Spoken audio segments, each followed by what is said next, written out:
Welcome to the DVB Newsroom. I'm Myat. In our newsroom today is David Scott Mathieson, an independent analyst working on Myanmar conflict. Hello Dave, welcome to our newsroom. Thank you. I read your recent article in AFD magazine's Analytical Blind Spot and Myanmar conflict situation, something like that. So that's very interesting for me. Of course, everybody talking about Operation 1027 that made headlines not only in Myanmar media, also in international media. We are seeing so much enthusiasm for Myanmar military's losses, right? What are the uncertainty and complexity in Myanmar conflict landscape today? And how should we look at it? I think we have to start by looking at first the positive aspects of Operation 1027 and Operation 1111 in Karenni and what the Karen National Union have been doing in the Kachin and the really quite stunning events in Paletwa and Rakhine State. And kind of see these as very positive gains on the part of the resistance against Sakasa and against the Sitat, and kind of realise that this is a really quite dramatic development, and give credit to all of those groups who were involved. But then kind of we have to realistically look at what's next and what are the objectives of some of these groups. And tamper, I think, some of the optimism internationally and about whether the SAC is going to fall anytime soon or collapse or they're on their last legs and all of these superlatives that people give it. There's still many, many challenges ahead. And I think the irony here is that I think for a lot of ethnic armed organisations and national unity government and people's defence forces, I think there's a lot of people who recognise that there's still a very long way to go. And there's a lot of hard work and sacrifice that needs to be addressed, and kind of want everyone to have more realistic expectations. So we should be very careful about premature victory narratives. And be very careful about premature predictions of the collapse of the military. I mean, people saying they'll be finished in 3 months or 6 months. 2.5 years ago, people were saying that, and we're still here. So, yeah, we have to acknowledge the good things that have been happening, but also recognise the challenges ahead. That's what you pointed out, like what is called dysfunction of Myanmar information ecosystem. And what do you mean by Wolfman analysis? And how does that affect international understanding of Myanmar conflict? So that really came from, when you're closer to the conflict, talking to the Myanmar media and talking to people in ethnic armed organisations and the resistance, and having many years of experience and knowing lots of people. The conversations that me and other colleagues have, I think, are very kind of complicated, and a lot of the people I know are not saying this is over, that the SAC is going to be finished in the next few months. There's a lot more kind of realistic debate, I think. And so it's frustrating sometimes to read international analysis, usually from very far away with very little experience, and for people who've never been to Northern Shan State to talk about what's happening in Northern Shan State. And you often hear this expression, crying wolf. And I kind of deal a lot with diplomats and foreign donors and others who call me and say, I've read this piece and they say that the SAC is going to fall in 6 months, or and I'm like, no, they're crying wolf. And so that's why I came up with the term Wolfman, because it's, a lot of the people writing these things, that SAC is finished, they were saying this 2 years ago. And it might look like the SAC is more finished now, but they were saying the same thing 2 years ago. And so I think we all need to be very careful. And I also think by pointing out some of the dilemmas ahead and some of the difficulties and some of the problems, people are not being defeatist when they point those out. That's the reality. And I think that's what people quietly are kind of all talking about.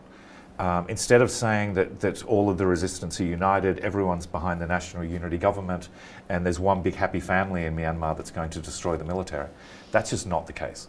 And so I think we kind of need to deal with reality a lot more. So at one point, as you also talk about the narrative of absolutism, what is called? Solidarity absolutism between the EAOs, northern EAOs and NUG. And what are the potential blind spots in that particular narrative? And who creates that narrative and blind spots? I think quite often that kind of, for activism on Myanmar and the democracy and human rights movement for many, many years, I've seen that kind of solidarity absolutism, that usually it's the pathology of foreigners who think that the anti-military resistance movement can do no wrong. That even when there's evident problems, it's like, no, there's no way that the NUG can be wrong. There's no way that EAOs can be wrong. When it's always been my experience that when you speak to ethnic armed organisations and and others, they tend to acknowledge their shortcomings. They tend to acknowledge, like, yes, we have some child soldiers, but our policy is not to have them. We're trying to. There's a spirit of cooperation and kind of honesty, I think. And quite often there's problems raised by people who think, no, the resistance can do no wrong, and stop pointing it out. That's being defeatist. And I think that creates friction with the international community, who go, well, obviously no one is 100% morally pure. And by trying to cover it up, you're creating a false narrative. And I think there's a double standard that's at play here when you think that because you're on the side of right. And I do think that the anti-SAC resistance is on the side of right, and I think that they are waging a just war. But that doesn't mean that there's no problems. And I think confronting those problems and being open about it is the best way to reform. And I also believe in the power of transparency. I think that there's way too much secrecy about what's going on in Myanmar. And I think public debate about some of these issues are the best way to confront them. And that includes being constructively critical of the national unity government. And so it's basically foreigners who support the NUG that are trying to kind of prop them up by not acknowledging their problems. They're the ones actually creating the damage here. And I think we should acknowledge that. Because many of my Myanmar friends talk about the problems of the NUG and want it to change. And I think that's a very healthy approach. Mm-hmm. And so, yeah, I do think blind spots come when you basically try and ignore inconvenient realities instead of confronting them. And I think the best way to solve problems is by facing them. Yeah, is there also any collaboration between the NUG government and EAOs or PDFs? Do you think it's effective, or how do you think the real situation, real collaboration between them or among them? I think there's definitely cooperation. I think there's definitely contact and quite a few positive things that are going on. But I think it's very uneven. And the reality is that they're over there, and EAOs are operating here. I think the tendency to assume that the NUG was 100% behind and informed of Operation 1027 is just simply not true. And I think acknowledging that is important.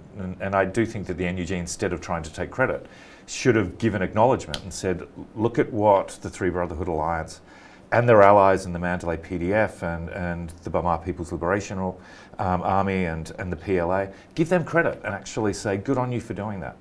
And it doesn't mean that we're all together and that the NUG is in charge. It means that we're all fighting for the same aim, and that's to get rid of the fascist dictatorship.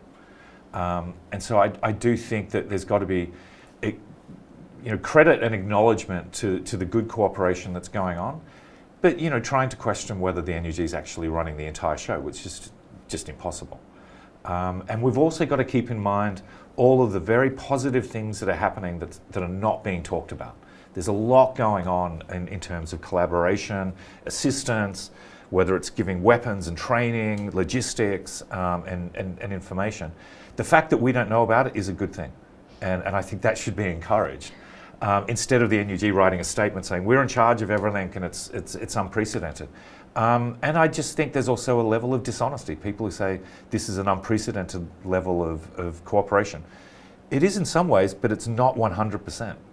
And it's better, I think, for future success when it is kind of more networked and kept quiet. As you see, many people, most of the people, let's say, from Myanmar, or including us, expect to see the inevitable fall of the Myanmar military. How realistic is that? I have to say that I'm very optimistic in the long run. And that's because I think that the military, Min Aung Hlaing and the Sitthat, they've put themselves in this situation. And I think they're facing a level of opposition that they haven't faced in 7 decades. I think they're taking losses on the battlefield that are unsustainable in the long run. I think that their level of prestige has dropped to zero. And people now perceive the Sitthat as toppling at some point. We don't know when that's going to be. I don't think anyone does. And what that's going to look like, I think we really need to start talking about it a lot more. And also to start thinking about what a post-Sitthat national military is going to look like. Like, how are we going to live with all of these different armed groups, and what Myanmar is going to look like. I personally think that the kind of federalism in the making from the ground up is not destabilising. You know, a lot of international diplomats are now saying the country's falling apart, and my perception is, well, that's probably a good thing as long as it's going to be reconstituted in a better way. And I think if you look at Karenni and other parts of the country, there's some very exciting things going on. I also think the military is unsustainable in the long run because there's also an economic collapse happening in Myanmar, which is causing a huge amount of suffering. And that's unsustainable in the long run. And finally, I think that this is a regime that, unlike the Nawata, the SPDC and others, has no idea how to get out of this. You know, Min Aung Hlaing talks, and we're coming up to the 3rd anniversary of the coup, he's still talking about elections, he's still talking about the census, and he's giving these deranged kind of speeches about education and duty and everything. I mean, he's like a weird hermit dictator that doesn't want to believe in reality. And so I think on those 3 fronts, you know, militarily, economically, and in terms of political ideas, this is unsustainable in the long run. And I do think we need to keep a more positive outlook moving forward about the eventual fall of the military, but to remain very realistic about the challenges ahead and the level of suffering that will continue, and the levels of violence that will probably continue. So I'm trying to kind of maintain that balance of knowing that one day the military will fall, but not trying to predict a time frame, because I think that's a fool's errand. I think anyone who says, oh, it's going to be 3 months, it'll be 6 months, I think all the people that have been saying that over the past 2 years have been proven wrong and just need to be told to perhaps rethink their I think, misguided approach to this. And so, yeah, keeping a long-term optimism, but with a short-term, realistic look at what Myanmar has to go through is the way forward. Thank you so much, Dave. This is very deep analysis and very radical. Thank you so much for your time. Thank you very much. Thank you.